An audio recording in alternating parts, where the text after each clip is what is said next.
തലയിൽ ഇതുപോലെ വട്ടത്തിൽ മുഴുവനായി മുടി പോയ ഒരു ഭാഗം പെട്ടെന്ന് ശ്രദ്ധിച്ചിട്ടുണ്ടോ? ആ ഭാഗത്തെ സ്കിന്ന് സ്മൂത്ത് ആയിരിക്കും. വലിയ ചൊറിച്ചിലോ വേദനയോ ഇല്ല. പക്ഷെ ഹെയർ മാത്രം കാണില്ല. അത് അലോപീഷ്യ ഏരിയേറ്റ ആയിരിക്കാം. സ്ത്രീകളിൽ അലോപീഷ്യ ഏരിയേറ്റ എന്താണ്? നിങ്ങൾക്ക് അലോപീഷ്യ ഉണ്ടോന്ന് എന്ന് സിംറ്റംസ് നോക്കി എങ്ങനെ തിരിച്ചറിയാം പറഞ്ഞുതരാം. അലോപീഷ്യ ഏരിയേറ്റ ഒരു ഓട്ടോഇമ്യൂൺ കണ്ടീഷനാണ്. അതായത് നമ്മുടെ ഇമ്മ്യൂൺ സിസ്റ്റം തെറ്റായി ഹെയർ ഫോളിക്കിൾസിനെ അറ്റാക്ക് ചെയ്യുകയും ഹെയർ ഗ്രോത്ത് ബാധിക്കുകയും മുടി പെട്ടെന്ന് കൊഴിഞ്ഞു പോവുകയും ചെയ്യാം. ഇതിന്റെ ഏറ്റവും ടിപ്പിക്കൽ സൈൻ ആണ് പെട്ടെന്ന് വരുന്ന റൗണ്ട് അല്ലെങ്കിൽ ഓവൽ ഹെയർലെസ് പാച്ച്. സാധാരണ ആ ഭാഗത്തെ സ്കിൻ സ്മൂത്ത് ആയിരിക്കും. ചിലരിൽ ഒരു പാച്ച് മാത്രം ഉണ്ടാകും, മറ്റു ചിലരിൽ ഒന്നിലധികം പാച്ചസ് വരും. പാച്ചിന്റെ അരികിൽ ചിലപ്പോൾ താഴെ നേർത്തതും മുകളിൽ കട്ടിയുള്ള ചെറിയ ഹെയർസ് കാണും.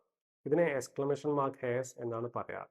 അലോപീഷ്യ ഏരിയേറ്റ തിരിച്ചറിയാൻ ഇതൊരു യൂസ്ഫുൾ ക്ലൂ ആണ്. ഹെയർ ലോസ് തലയിൽ മാത്രം വരണമെന്നില്ല. ചില സ്ത്രീകളിൽ ഐബ്രോസ്, ഐ ലാഷസ്, ശരീരത്തിലെ മറ്റു ഭാഗങ്ങളിലെ ഹെയറും പാച്ചായി നഷ്ടപ്പെടാം. നെയിലിലും ചില ചേഞ്ചസ് കാണാം. ചെറിയ ചെറിയ പിറ്റ്സ് അല്ലെങ്കിൽ ഡെൻസ് നെയിൽ സർഫസിൽ കാണുന്നത് അലോപീഷ്യ ഏരിയേറ്റയോടൊപ്പം ചിലരിൽ കാണാം. ഇനി ഏറ്റവും പ്രധാനപ്പെട്ട കാര്യം, ഇത് സാധാരണ ഹെയർ ലോസ് പോലെയല്ല. മുടി ചെയ്യുമ്പോൾ കുറച്ച് ഹെയർ കൂടുതലായി പോകുന്നതിന് പകരം ഒരു പ്രത്യേക ഭാഗത്ത് ഹെയർ ഡെൻസിറ്റി പെട്ടെന്ന് കുറയുകയും ഒരു ക്ലിയർ ബാൽഡ് പാച്ച് രൂപപ്പെടുകയും ചെയ്യുന്നതാണ് പ്രധാന സൈൻ. ഇത്തരത്തിലുള്ള പാച്ച് കണ്ടാൽ ഓയിൽ മാറ്റി പരീക്ഷിച്ച് മാസങ്ങളോളം കാത്തിരിക്കരുത്. ഏർലി ഡയഗ്നോസിസ് വളരെ പ്രധാനമാണ്. എൻ്റെ പേഷ്യൻസിന് ആദ്യം ഹെയർ ലോസ് പാറ്റേണും സ്കാൽപ്പും പരിശോധിച്ച് അലോപീഷ്യ ഏരിയേറ്റ തന്നെയാണോ എന്ന് കൺഫേം ചെയ്യും. അതിന്റെ എക്സ്റ്റെൻറ്റ് അനുസരിച്ച് ആവശ്യമായ ട്രീറ്റ്മെന്റും നൽകും. ഹെയർ ഫോളിക്കിൾസ് പെർമനന്റ്ലി ഡിസ്ട്രോയ്ഡ് ആയിട്ടില്ലാത്തതിനാൽ ഹെയർ വീണ്ടും വളരാനുള്ള സാധ്യതയുണ്ട്. പക്ഷേ എത്ര വേഗം വളരും, വീണ്ടും വരുമോ എന്നത് ഓരോ പേഷ്യന്റിലും വ്യത്യാസപ്പെടാം. അതുകൊണ്ട് പെട്ടെന്ന് റൗണ്ട് ബാൽഡ് പാച്ച് കണ്ടാൽ പാനിക് ആവണ്ട.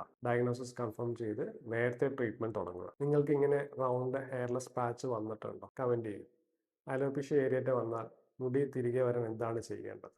എങ്ങനെയാണ് ശരിയായി അലോപീഷ്യ ട്രീറ്റ് ചെയ്യുന്നത്? അടുത്ത വീഡിയോയിൽ വിശദമായി പറഞ്ഞുതരാം. ആ വീഡിയോ കാണാൻ ഈ അക്കൗണ്ട് ഫോളോ ചെയ്യും. അലോപീഷ്യ ഏരിയേറ്റ ഉള്ളവരുടെ അറിവിലേക്ക് ഈ വീഡിയോ ഷെയർ ചെയ്യും.